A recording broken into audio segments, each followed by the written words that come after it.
Good morning to all of you. Welcome back to the Namaste experience. Here we go. I'm really excited. I'm always excited, but today I'm extra excited because I am in a place that is very significant to my own awakening and the opportunity to see through that which continually and constantly sees through me.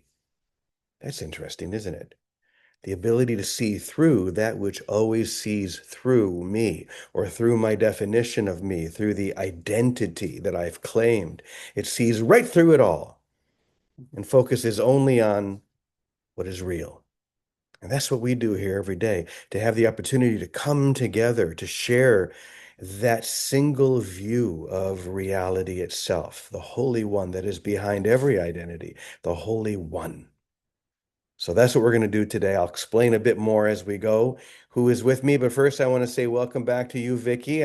She and I were in Holland together. Trust you had a safe flight back. Are you happy to be home to take care of your cat for a moment? Okay, good.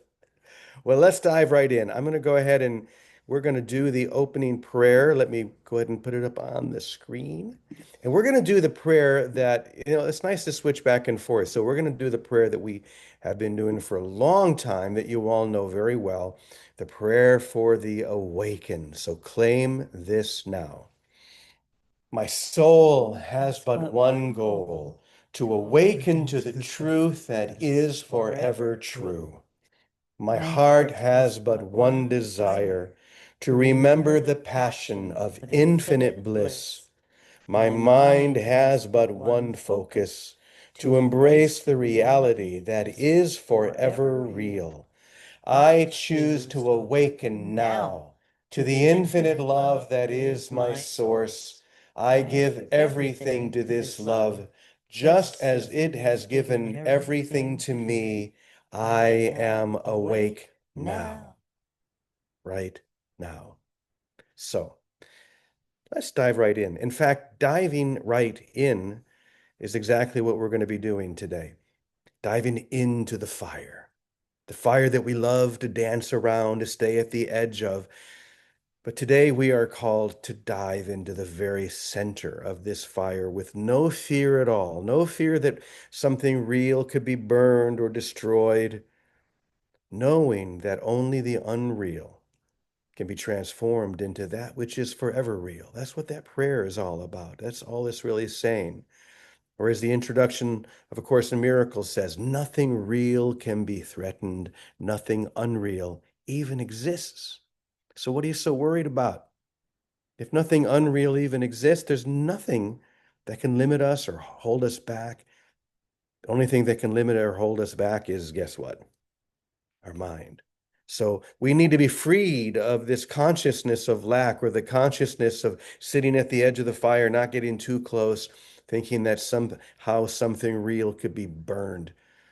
So I want to share a little poem that I wrote, I think, several years ago. And I know I shared it at a session at least once, but it was years ago. So I want to share it here with all of you now. And it's called Why Dance Around the Fire? You're going to see that this goes back to something we shared just a couple of days ago, the whole GABA be gone talk, which we'll get into in a moment. So here we go. Take a nice deep breath. And here's the question. Why do you keep dancing faster and faster around this sacred fire? Why do you keep dancing around this sacred fire? You imagine that it's a celebration and you invite all of your friends to join you, dancing round and round the fire, getting as close as you can, but always remaining on the edge. You turn away when the heat singes your hair or burns your cheek as you lean in close. Stop holding yourself back.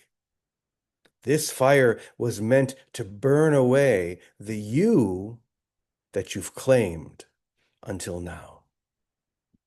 There is no celebration. It's a funeral pyre that you dance around. I love that. A funeral pyre that you're dancing around. This fire is meant to destroy the high brick walls that you claim, not build them higher. Just dive into the fire. So why do you keep dancing around this fire? You believe that the faster you dance, the higher your mind will soar. But what I'm telling you is something that you refuse to hear. The dancing fast around the fire only hypnotizes you into believing that you're safe around the edge.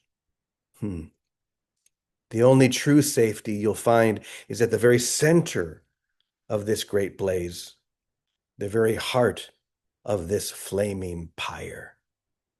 This fire is meant to burn away the you that you believe to be true, to burn away the you that you believe to be true, and reveal the truth that you'll never find dancing at the fire's edge.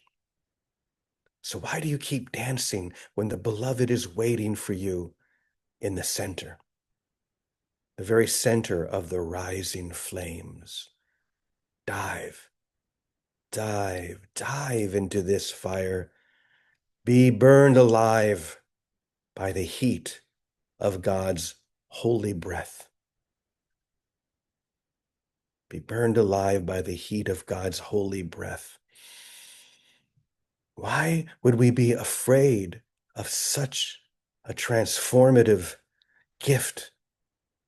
Why do we dance around this? We talk, we share, we read, we go and watch videos on YouTube. Whatever it is we do, we read about the great teachings of all the great holy masters who are saying the same thing. All they really say is dive into the fire. Don't be afraid.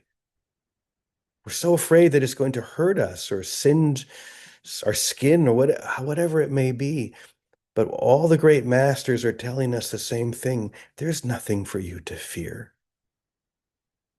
So awakening into singular consciousness is like stepping willingly into a great fire. Awakening into singular consciousness. It's not a destructive fire, but a purifying one. It's a blaze that consumes only what was never real. A blaze that consumes only that which was never real. Isn't that a good thing? I think so. Every false image that you hold about yourself, every mask of separation, every story of smallness is surrendered into the flames. What remains is not ash, but light, radiant, indivisible, and whole.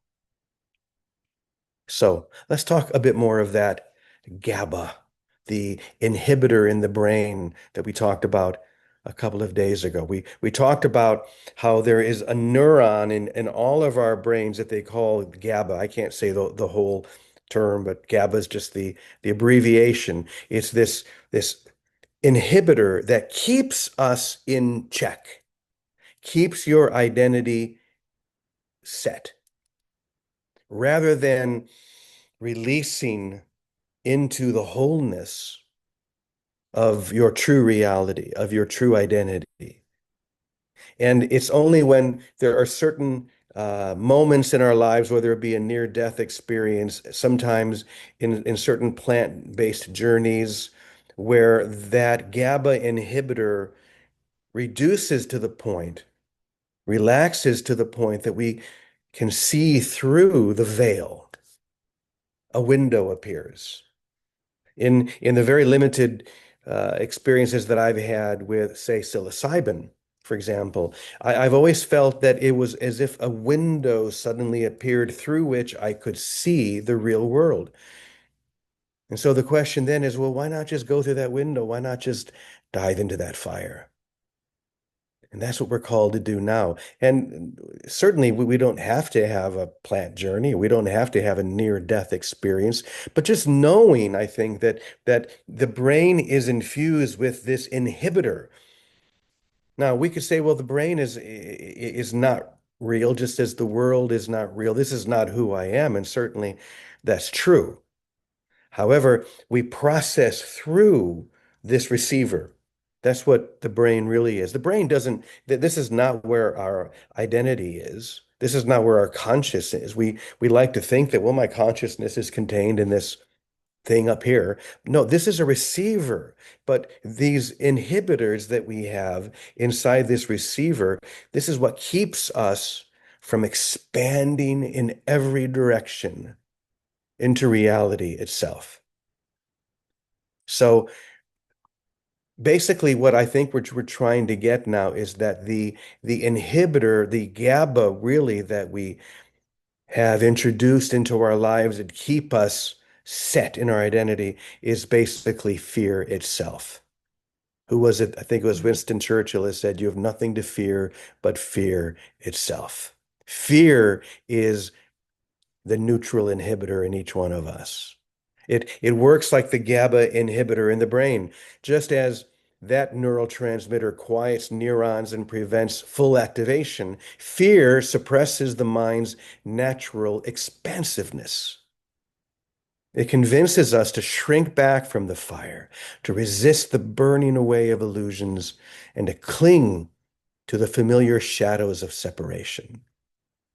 Fear's function is not to protect, but to delay the inevitable recognition of one self, the one self that is wholly one right here, right now, in this moment.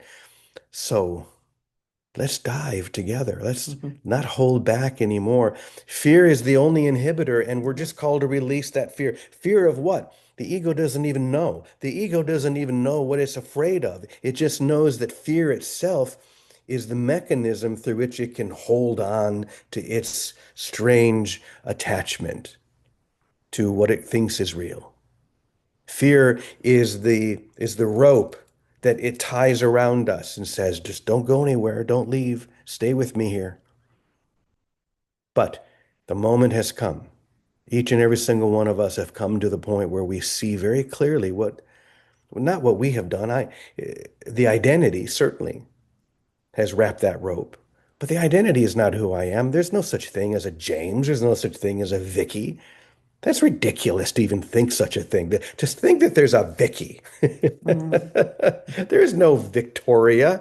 This is an idea that we have, that we claim, or that we use to relate. Sure, that's fine. We can certainly relate through any of these symbols, but you're not a symbol. Who you really are is not symbolic. Who you really are is real, is whole, is complete. You are the holy, perfect child of God, complete and healed and whole, shining in the reflection of God's love right here, right now. So why not dive into the fire? So that being said, I told you thank you, Liz. I love when people put their little hearts that go up in the air. That's kind of fun. I don't know how to do that, but I love seeing it. So I said we have got a couple of surprises. Of course, we're going to have Penny and Vicky coming on here. And oh, there goes Vicky. Thank you, Vicky. I can see it. See your hearts flowing in every direction. So we have a couple of people here that I'm staying with in Wisconsin. We're gathered here for a beautiful reunion of many of the people who had enjoyed the teachings of who we call Dear One, the master teacher, Chuck Anderson, whatever you want to call him. Someone who definitely dove right into the center of that fire. That's for sure. And we have two people with me here now, starting with Darla Hi, everyone. and Alden, both Hey of everyone. whom have been with us for long periods of time at Namaste Village. So I thought I would invite them to share their own perspective for a few minutes before we bring Penny and Vicky on. Now, let's start with you, Darla. What's sparking in you this morning?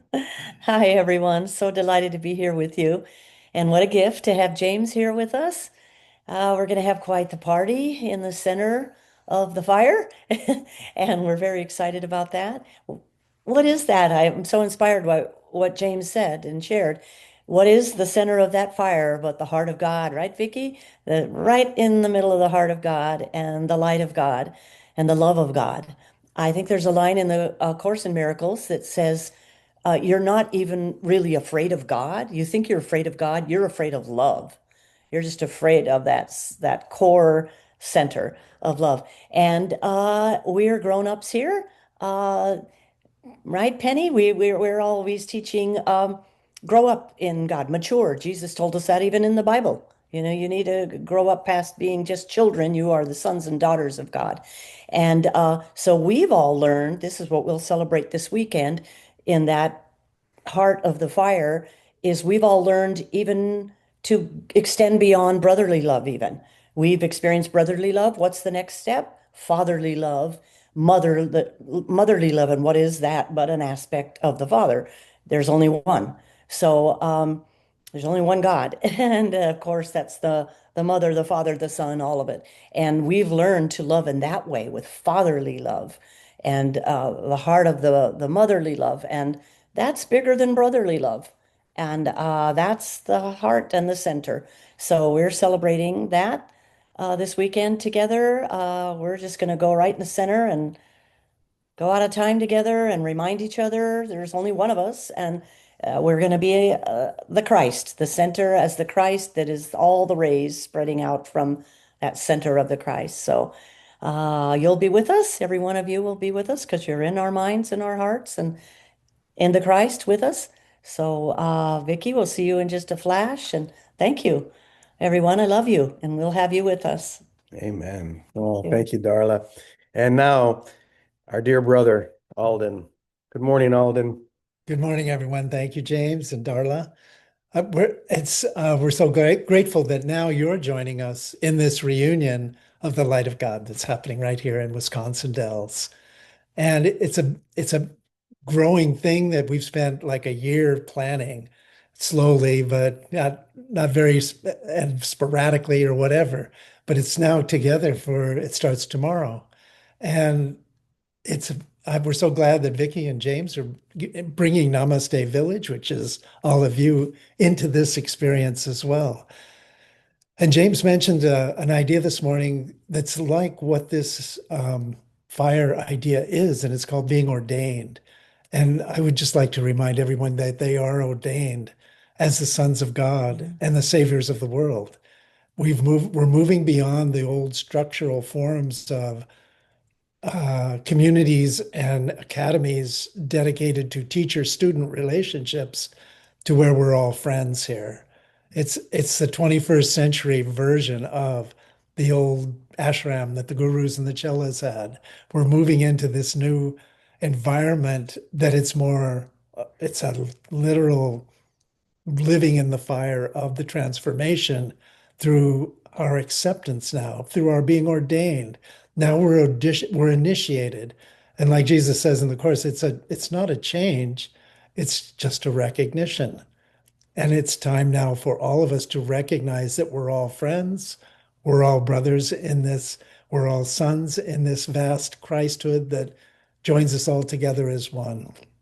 It's a new century. It's a new recognition. It's a new enlightenment. And that's a changing, improvised change every day. And maybe there's rooms for still teacher-student relationships, but it's more improvised and fast changing. It's not the old structure where you spent 10 years at the ashram. It can be much faster now. Mm. And that's the new light of this new fire of our awakening. And that's what's happening this weekend at our reunion. You're all welcome to join in. Even if it's not physically, we're all joining here in spirit to ignite this flame across this planet. So thanks for joining us. Mm. I love that. Yeah. That's so beautiful. You want something Yeah, else? I wanted to, James probably looked at it too, but today's lesson is so apropos every day, but it's today is given unto love. There is nothing to fear. I will not fear. Today is given unto love. I will not fear. So it's perfect with your poem and Yeah. what we're, the heart of the message. Today is given to love. Every moment, every instant given to love. And I love what you shared, Alden, that Yeah. in a way we've graduated. It's kind of like when you're moving from different levels of your student experience, you're in grade school, it's very structured. The teacher real student relationship is very separated. You know, you're a kid, and the teacher is an adult. You look up to them. When you're in high school, it's a little bit different. You know, it's still very much a teacher-student relationship. When you get into university, especially into post-grad or doctoral studies, there's very little difference between the instructor and the student. They're really together, enmeshed as one. It's not like it was in grade school where you're a kid and the teacher is so much older. We're on the same level. And this is the level that we have come to now. Places like Namaste Village, where we join together as equals. Yes, there are certain people like me and Vicky and Penny who we'll call us the pitchers on a baseball team, right? But the pitcher is no more important than the shortstop or the second baseman. They just have a different role to play. But we're all on the same field. That's the key. We're all on the same field.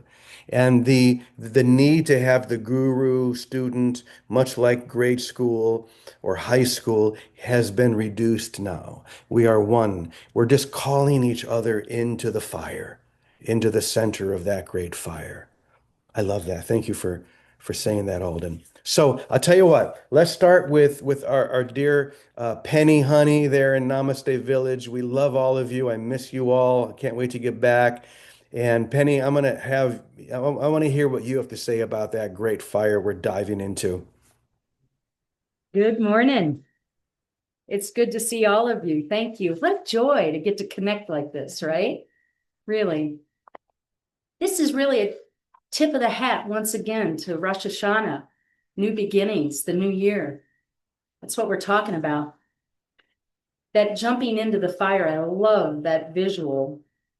And I can feel a little bit of recoil when that first, it's like, whoa, yeah, you don't do that, right? You don't jump into a fire. And what came for me as I was sitting here listening was this, those ropes, that tightening, that being separated from the heart of the fire of who we are. Our courage, our knowing causes us to get close enough to the fire that the ropes begin to fray. And as they begin to fray, we step closer to the heart of the fire. There is no fear. For in the fire, we are burned so that we can arise like the phoenix into a higher consciousness. This is the invitation where the separation between leadership, gurus, teachers starts to shrink, where we really start to see as we stand in the heart of the fire that we stand as one, connected to the heart, to the fire of who we are as spiritual beings. This is not depth, it's depth. When we step into the heart of the fire, it's not death, it's depth. We are going deeper into eliminating the illusion. We are going higher in consciousness as we transform like the phoenix. GABA be gone. Amen. Bumper stickers waiting to be made, I'm sure. We release those ropes as we're willing to step closer to the fire. And I encourage you to hold those ropes as close as you can to that center and allow that to fray and GABA be gone. So that's all I have to share today. Thank you so much. So, Vicky, I don't know if you are over your jet lag or all the travel, uh, s- whatever. We're just so glad you're back. What would you like to share with us today? Thank you, Brother Juniper and Darlin, Alden. I can't wait to see you all. And thank you. Thank you for everything that went into this year of you letting yourself be open and led to bring us all together. I have to say thank you to Dear One and to all of the brothers that we shared all that time together, because it really was jumping into the fire every day, no matter what.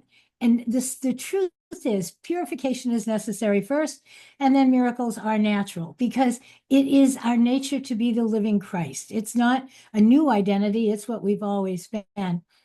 And the time that, like children, when you share those experiences, the brotherhood and the love that opens up inside of us is what heaven on earth is. And it's the fuel that brings us to this stage we're in now, where we recognize there's nothing to fear. The little problems that come, the little aches, the little pangs, welcome them all in. They're just leftover purifications. Let them in, let them just be, let them pass, bless everything with love. And the fire of today is living in immediate revelation in our own hearts, not as some mystical experience, but as simple love that comes into our awareness.